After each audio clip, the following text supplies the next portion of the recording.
Maka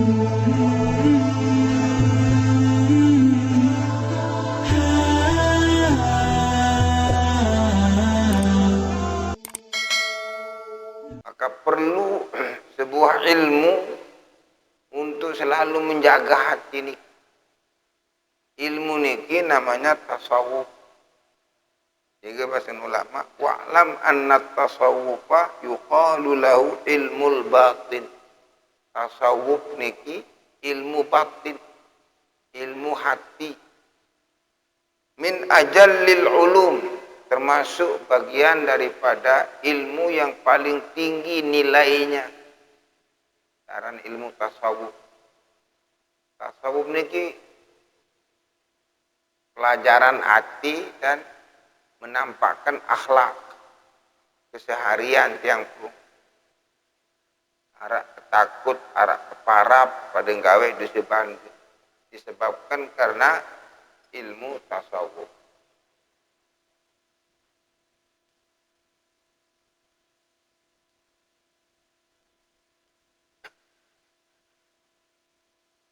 Waqad faddalallahu ahlahu 'alal kafah min ibadihi ba'da rusulihi wa anbiya'i. Faddalallah, Allah memberikan orang yang memiliki jiwa tasawuf, ilmu tasawuf niki memberikan kelebihan di antara hamba-hambanya setelah rasul dan para nabi. Kalau nabi dan rasul pilihan Allah, diangkat oleh Allah, namanya nabi dan rasul. Nah, setelah nabi dan rasul niki paling mulia makhluk Allah adalah orang-orang ahli tasawuf, ahlullah. Ndek selapu tidak harus dibaiat, tidak harus, tapi menjadi perangai akhlak sehari-hari. Dari sikap kita sehari-hari, ucapan kita, perangai kita, akhlak kita.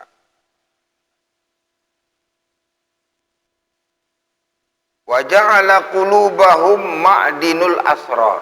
Allah menjadikan hati mereka yang sudah terisi dengan tasawuf ma'dinul asrar, yaitu tempat bersarangnya rahasia-rahasia Allah. Maka orang-orang yang ahlullah niki batinnya sangat tajam. Batinnya sangat tajam. Batinnya sangat tajam. Kenapa dia tajam batinnya? Karena diisi dengan ilmu-ilmu yang memiliki rahasia.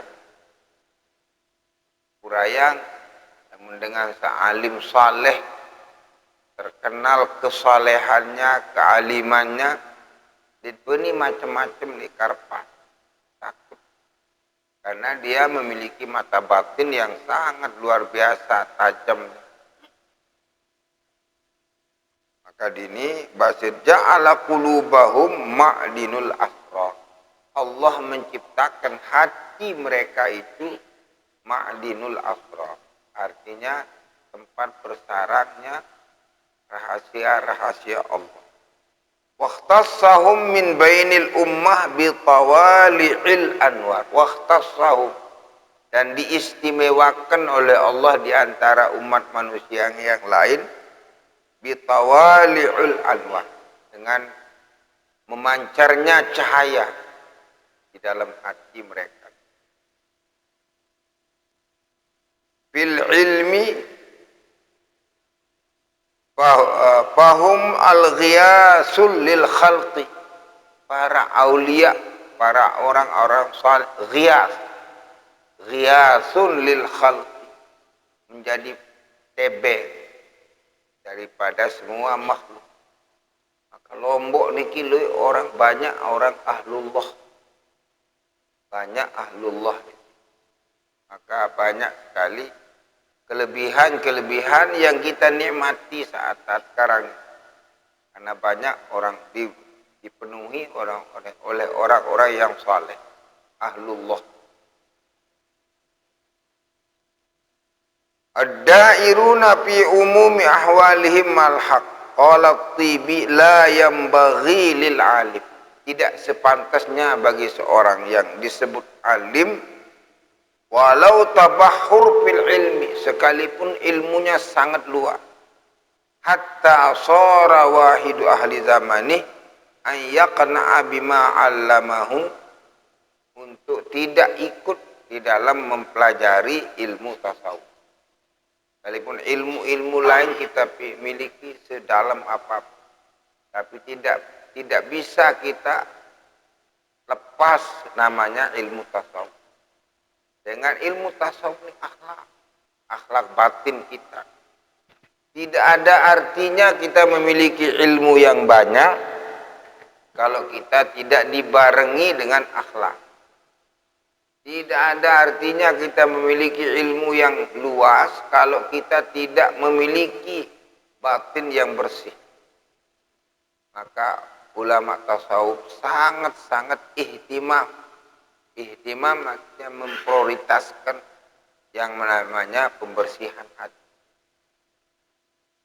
Innamal wajibu alaihi al-ijtima' bi ahli tariq liyadluhu ala tariqil mustaqim. Sekalipun kita memiliki ilmu yang banyak, jangan malas melinggih duduk di majelis-majelis yang orang membahas soal ahlullah tarekat. Oleh karena ini kita yang pilihkan pelunggum sami supaya ilmu yang kita miliki kita terapkan sehari-hari, tapi harus dibarengi dengan batin yang bersih. Dengan batin yang bersih. Hatta yakuna mimman yuhdithuhumul haq fi sarairihim min syiddati safai batinihim. Maka ucapan-ucapan mereka ini akan terdapat sesuatu yang mengeluarkan mutiara yang keluar dari kebersihan hati seseorang. Karena orang yang bersih hatinya, bobot ucapannya ini sangat-sangat luar biasa. Misal makin pada unin besuruh, pada unin tebalak. Tetapi karena yang menyuruh ini orang yang sangat bersih hatinya, maka kita pegang, mutegel, betul-betul. Yang larang kita ini adalah orang yang bersih hatinya dan betul-betul tidak dia menjauhi larangan itu. Maka sangatlah dari basin tiang pelungguh mendi basin. Padahal materi pelajaran yang diberikan padu, tetapi lain yang keluar dari mulut orang yang memiliki safaul qalb. Allah yarham guru saya namanya Habib Muhtar. Habib Muhtar ini salah seorang ulama Madinah dari pihak Habaib. Namanya Habib Muhtar.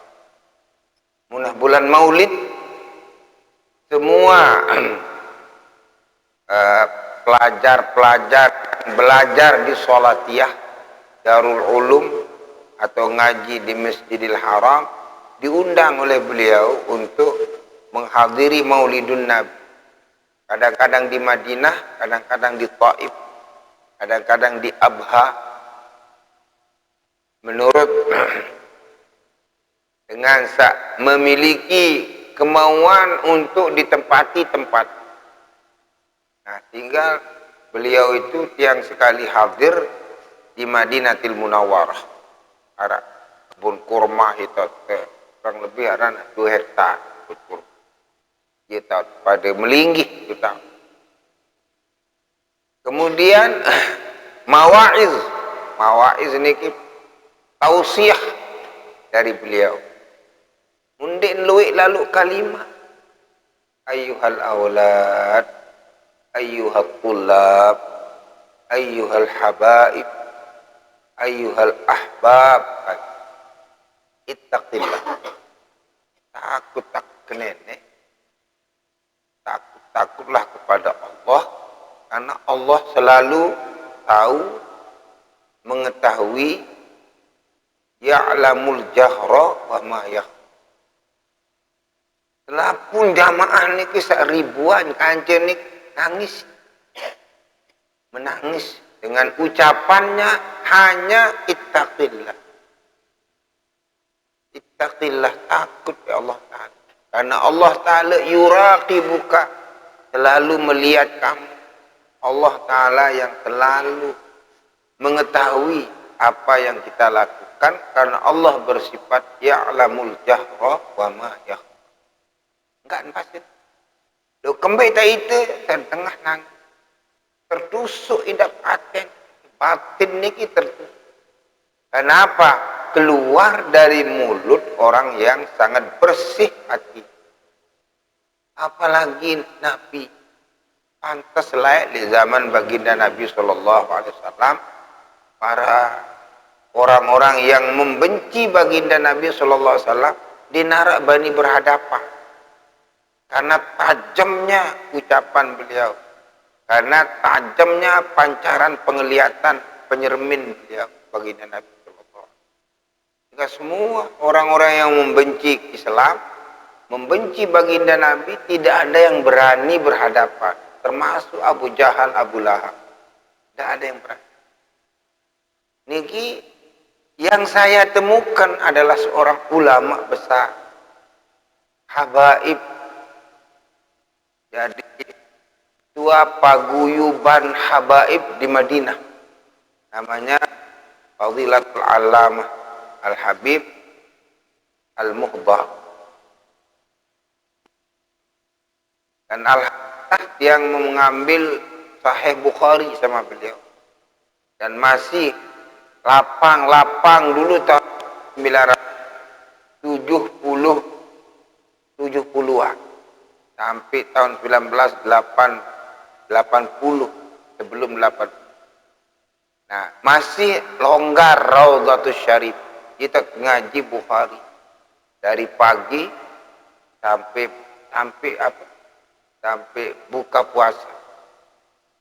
Khatam Bukhari 1 bulan dari Habib Al-Mukhtar rahmatullah alaih.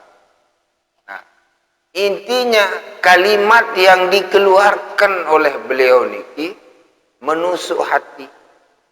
Padahal tak nasihat, takut-takut di Allah Ta'ala. Karena Allah Ta'ala selalu melihat kamu. Allah bersifat innahu ya'lamul jahra wa ma yakhfa. Niki mas, kembali tak nangis, terharu terdengar. Karena keluar dari mulut yang sangat bersih. Inilah yang dimaksudkan dengan ulama. Tidak cukup kita memiliki ilmu yang banyak tanpa dibarengi dengan pembersihan hati. Tasfiyatul qulub, pembersihan hati. Hatta yakuna mimma yuhdisuhum al-haq fi sarairihim min syiddati safai batinihim. Apa yang dikatakan oleh mereka itu sangat luar biasa berbekas disebabkan karena safa batinihim, kebersihan daripada hati.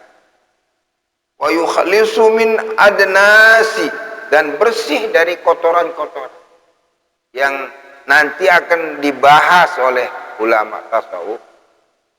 Min asbab tertolaknya doa kita, sebab tertolaknya ibadah kita kalau kita tidak membersihkan diri daripada hal-hal yang menyebabkan kotornya batin, yang disebut dengan najasatul ma'nawiyah. Karena dalam ilmu fikih ada najasatul najis yang menyebabkan ibadah kita tidak diterima. Misal mungkin sembahyang lagu li kelambi kotoran tekek atau belencek, maka sembahyang kita tidak sah.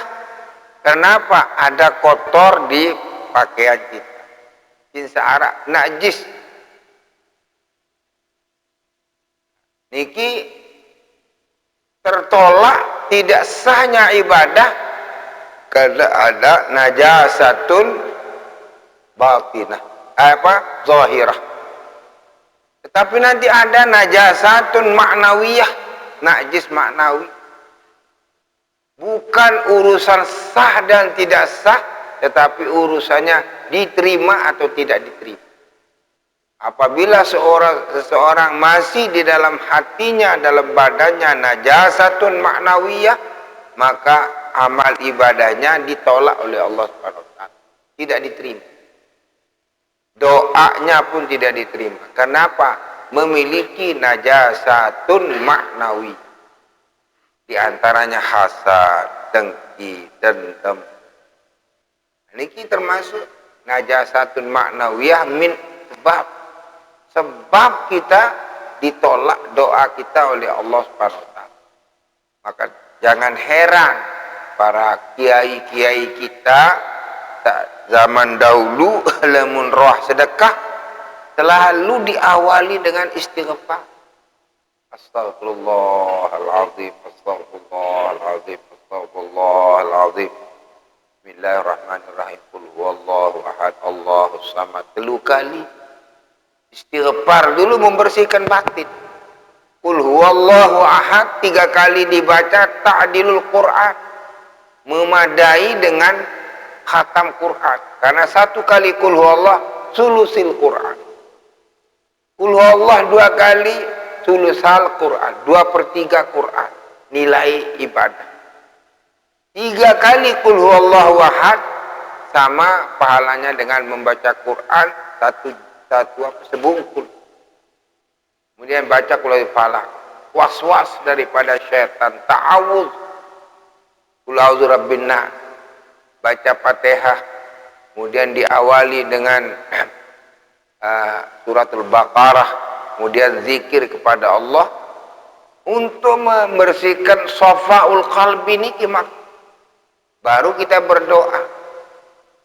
Kemudian di samping berdoa juga berinfak, bersedekah. Nah, masalah infak sedekah niki paling afdal sebenarnya. Bersedekah dulu dan berdoa. Paling afdal. Jamu jamaah niki makan dulu. Baru kita berdoa. Ya paling apa? Masalah kanggung dan jadi masalah. Silakan mau roh julu lid begibung julu lid bersedekah. Lagu mungkin nanti kata kita bandingkan besolahan antara begibung julu dengan rohnya.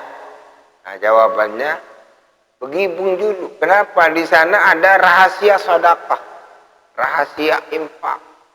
Orang yang berinfak mengeluarkan sedekah iki min asbabil qabul, sebab terterima doa insyaallah taala. Maka sangatlah baik sekarang yang dilakukan oleh Pemda kita kalau ada acara-acara selalu ada santunan yatim. Kalau ada acara-acara selalu dibarengi dengan santunan anak yatim. Kenapa ada santunan anak yatim? Karena di sanalah rahasia dikabulnya permohonan kita oleh Allah Subhanahu. Disebabkan karena adanya infak.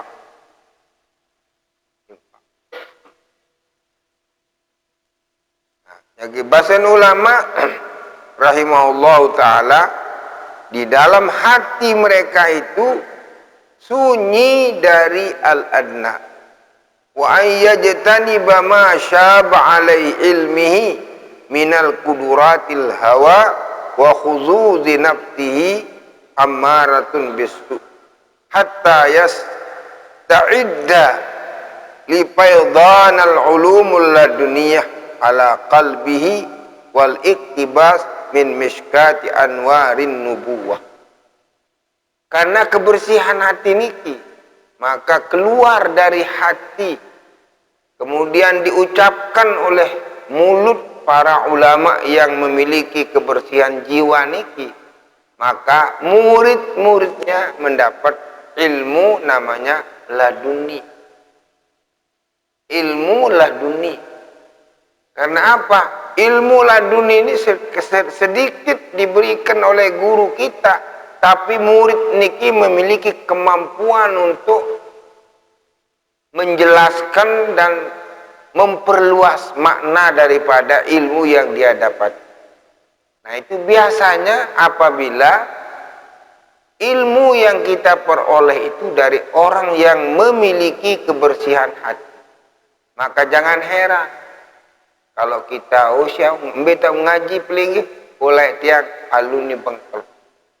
Jangan heran karena Datuk Hambali Bengkel luar biasa. Mbeta mengaji lek Datuk Pesak karena beliau itu luar biasa kebersihan hatinya. Mbeta mengaji lek onikile. Maka kita harus berhati-hati kemana kita menyekolahkan anak. Yang paling saya takuti sekarang, saya khawatiri sekarang, karena banyak sekarang di fakultas di Jakarta menawarkan hafalan Quran, menawarkan beasiswa, tetapi ada kaitannya dengan Syiah. Dan tempat tinggalnya seperti hotel berbintang 5, dapat beasiswa. Tetapi pelajaran yang disisipkan di sana adalah materi-materi mengenai Syiah. Apapun namanya Syiah ini tidak sesuai dengan ajaran Ahlus Sunnah wal Jamaah.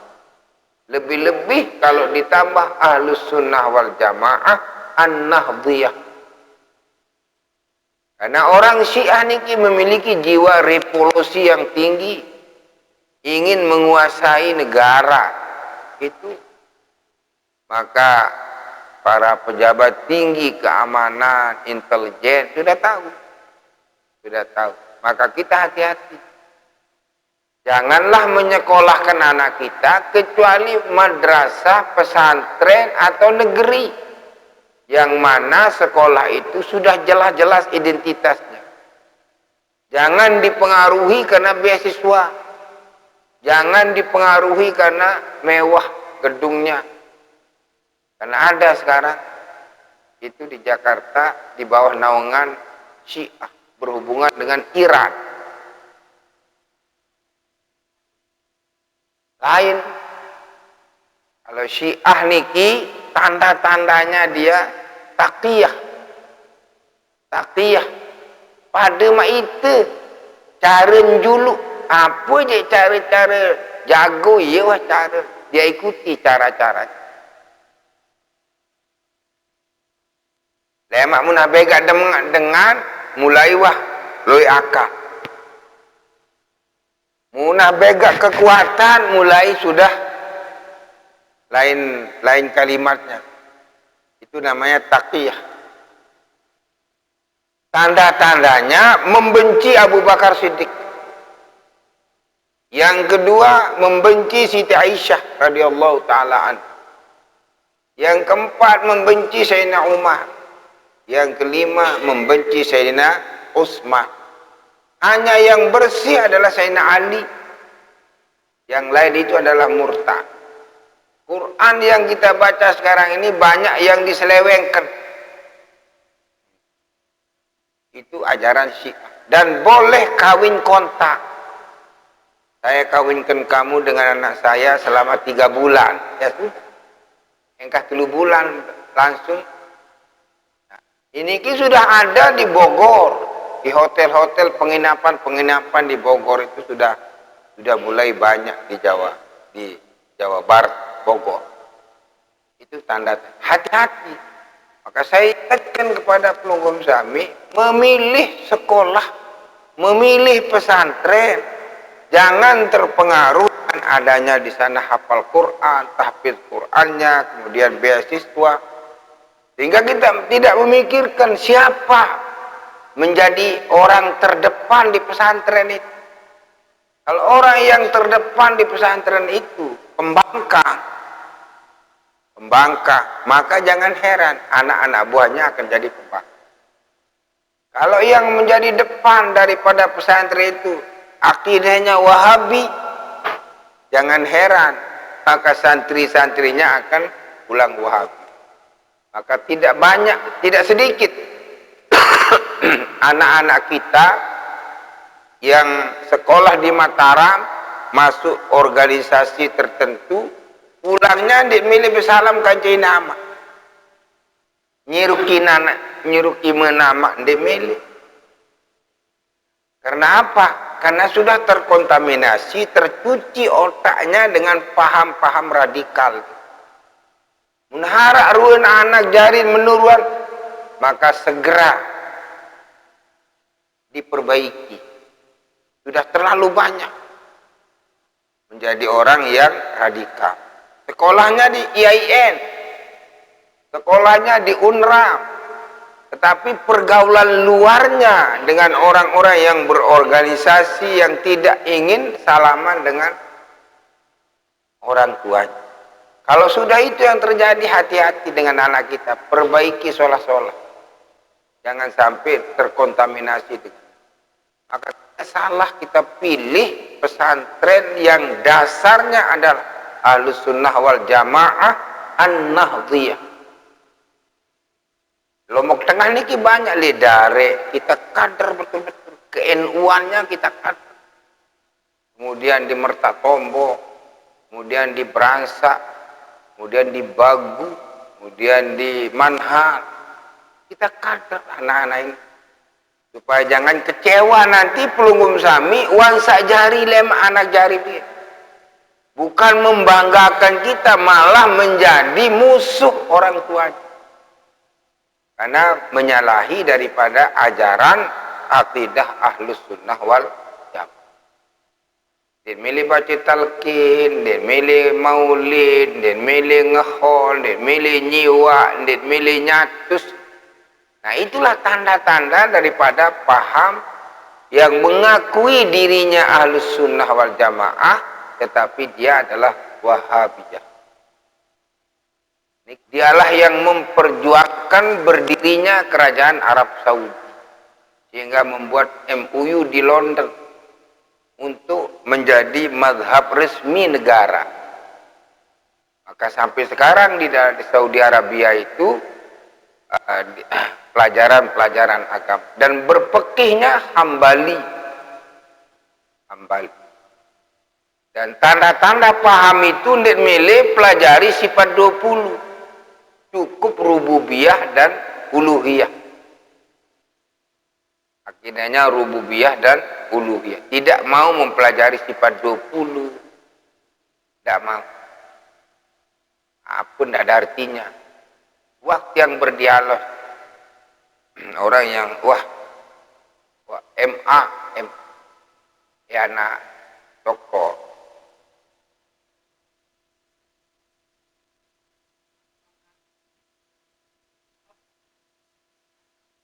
Iya, maka yang buka ini karena apa? Musuh daripada ilmu tasawuf ini adalah Wahhab. Musuhnya. Maka tiang sedikit menceritakan pernah tiang terjadi dialog sama mereka. Ya hanya tauhidnya itu uluhiyah dan rububiyah. Allah ada, itu sudah. Jadi tidak perlu sifat wujud, qidam, baqa, mukhalafatul alam, tidak perlu. Tidak perlu kita tahu.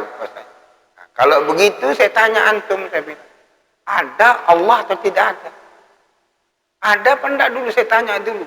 Ada Allah apa tidak ada? Oh ada. Itulah namanya wujud. Itulah namanya wujud. Kemudian kapan Allah Ta'ala ada? Oh itu sudah tidak ada awal, tidak ada akhir. Itulah namanya aqidah. Berapa tahun umurnya Allah? Oh lihat. Itulah namanya baqa. Maka orang-orang Asy'ariyah mazhab Asy'ariyah di dalam bertauhid adalah merincikan sifat-sifat Allah ini supaya kita tahu, meyakini Allah yang kita sembah ada, bersifat qidam, bersifat baqa, tahu. Oh Allah, itulah namanya mukhalafatuhu lil hawa. Saya bentuk ke siping kiri kanan.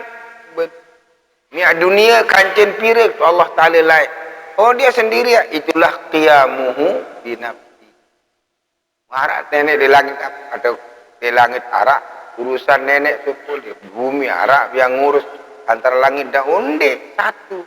Itulah wahdaniyah. Maka kita tidak akan lari daripada sifat uluhiyah, rububiyah itu.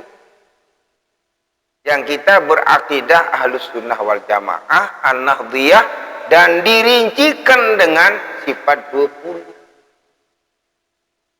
Kita berterima kasih pada ulama-ulama kita. Supaya jangan sesat.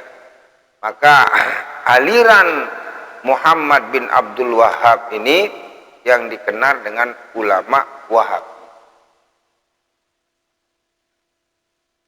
Mereka ini disebut dengan Wahhabiyah. Itu menjadi mazhab resmi kerajaan Arab Saudi. Maka fikihnya adalah mazhab bin Hambal. Fikihnya.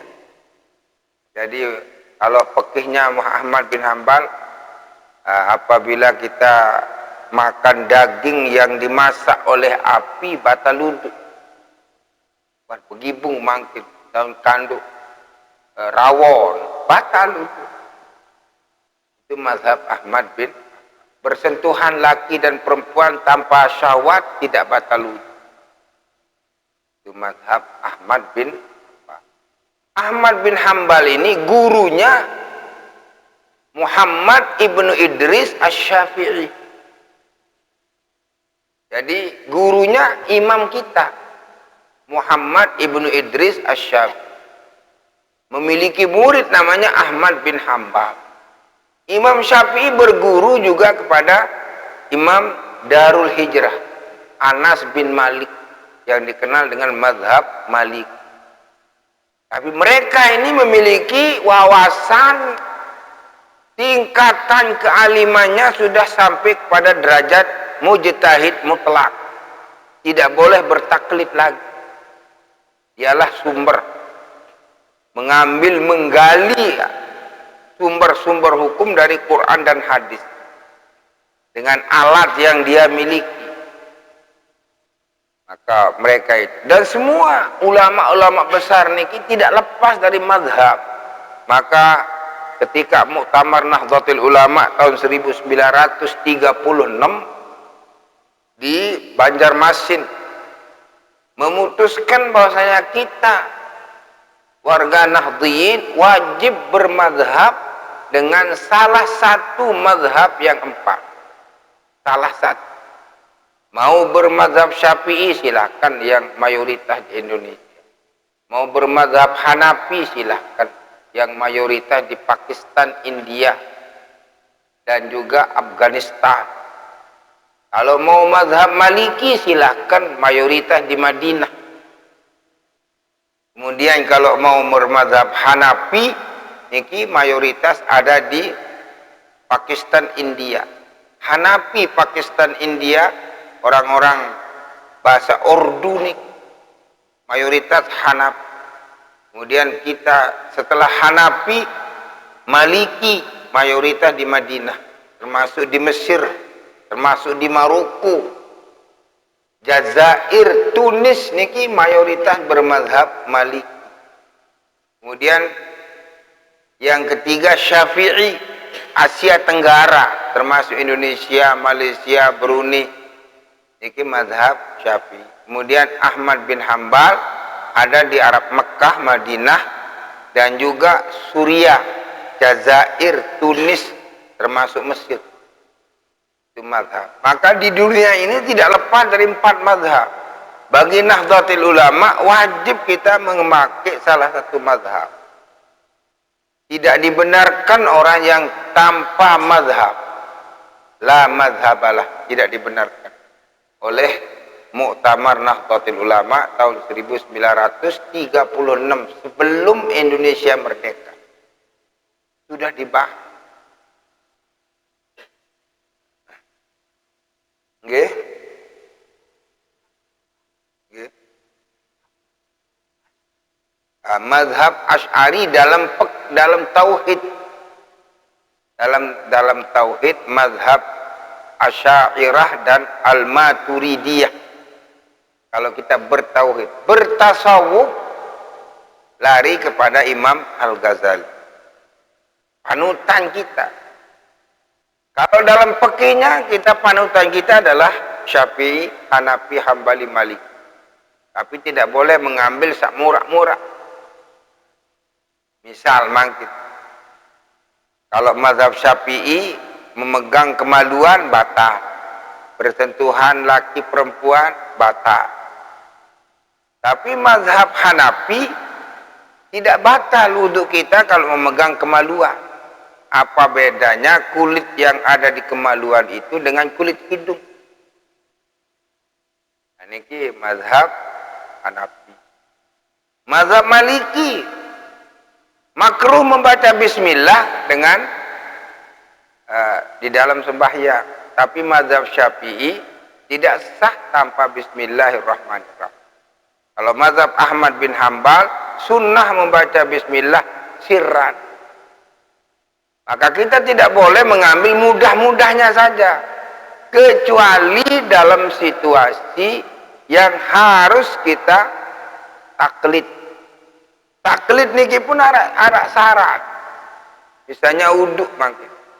Kalau supaya sah taklid kita wudhu, supaya wudhu dengan isbaghul wudhu, kemumur, memasukkan air dalam hidung, terus raup 10 kali, menyapu kepala seluruhnya. Kalau mazhab Syafi'i menyapu kepala benih. Sanina ini terjadi bersentuhan laki dan perempuan, batal wudunya, lari ke mazhab. Oh, tidak bisa, karena saya anggap wudu antum tidak sah. Jadi harus komplit. Mazhab keempat menyatakan wudu kita sah. Syafi'i mengatakan sah, Hanafi sah, Maliki sah. Jadi menyapu kepala minimal niki sepertiga. Yang paling afdal menurut mazhab Hanafi seluruh kepala habis. Baru boleh bertaklid. Jangan talpip pite murah doang. Apa saya sulit tuh, boleh mazhab ini tidak boleh. Jadi berpekih kita bermazhab Syafi'i, Hanafi, Hambali, Maliki. Bertaklid kita bermazhab kepada Asy'ariyah dan Al-Maturidiyah.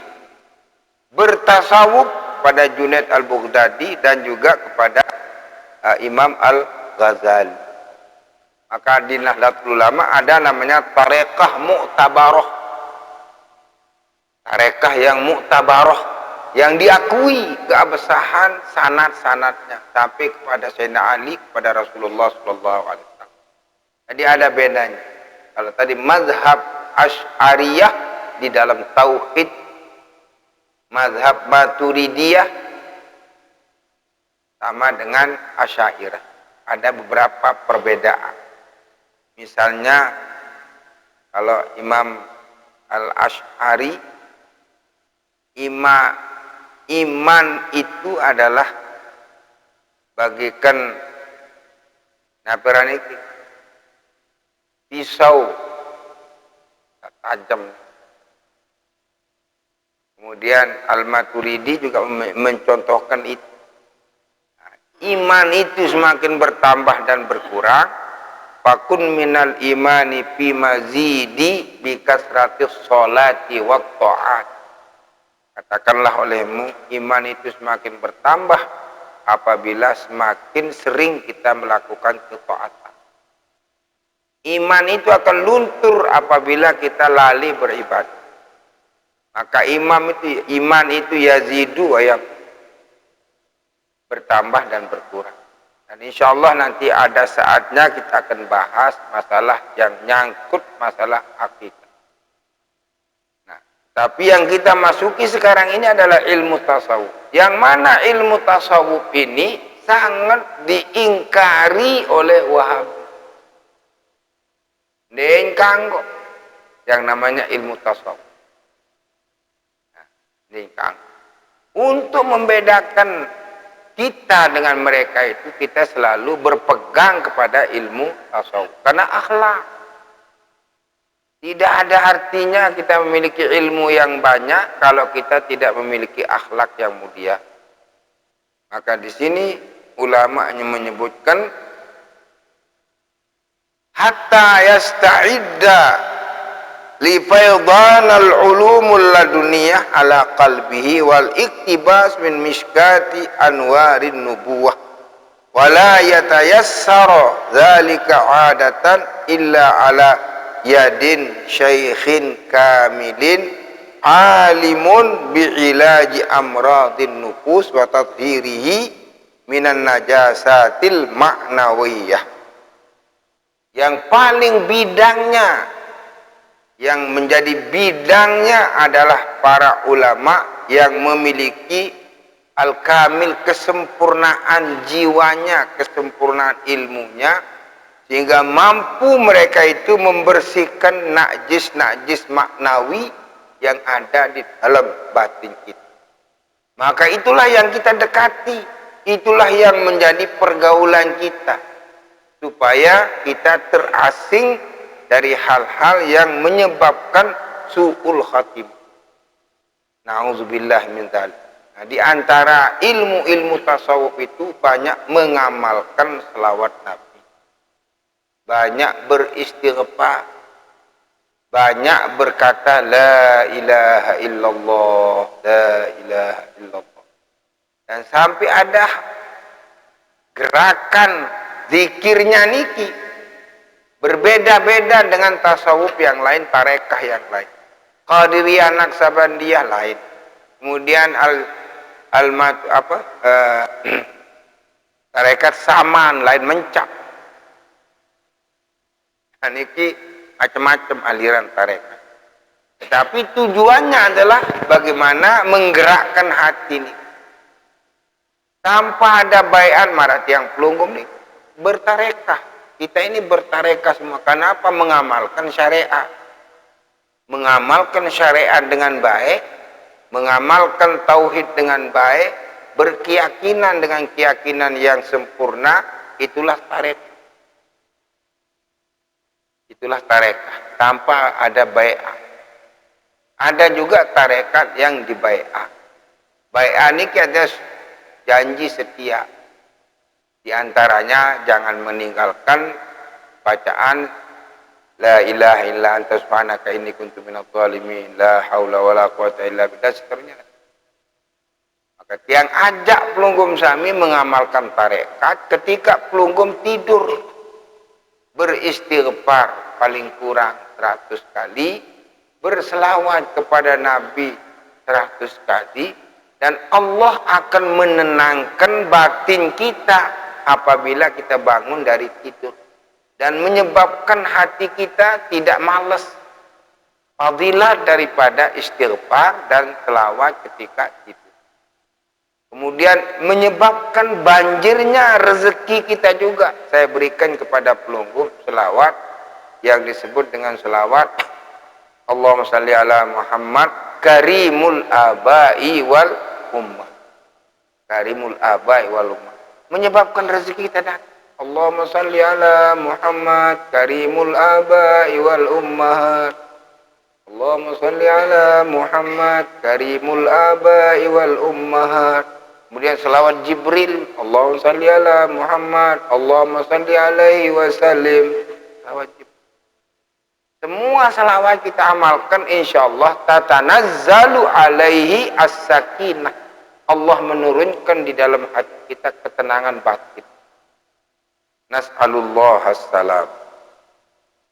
Nah, bu, insyaallah jawab senamian wada saisul khalqi ajma'in wa ala tariq wujub ittikhadul insan syaikhan lahu yurshiduhu. Harus kita punya pembimbing. Maka dalam tarekat ada namanya mursyid. Mursyid. Ada namanya mursyid. Guru yang memiliki kemampuan untuk mengarahkan anak-anak didikannya, anak-anak jamaah-jamaah. Insyaallah mudah-mudahan panjang umur. Tema nyambung malik. Terakhir niki endah bulan Mi'raj diharap acara yang karing sub Mi'raj Lambia. Mudah-mudahan Allah Ta'ala ngican keberkahan. Mudah-mudahan Allah ngican hati yang sangat bersih sehingga kita menghadap kepada Allah Subhanahu wa taala, beradaptasi dengan sesama manusia, beradaptasi dengan tetangga, beradaptasi dengan masyarakat. Jauhkanlah kami dari segala fitnah. Allahumma ja'al jam'ana hadza jam'an mubarakan marhuma wa tafarruqana min ba'dihi tafarruqan mubarakan ma'suma.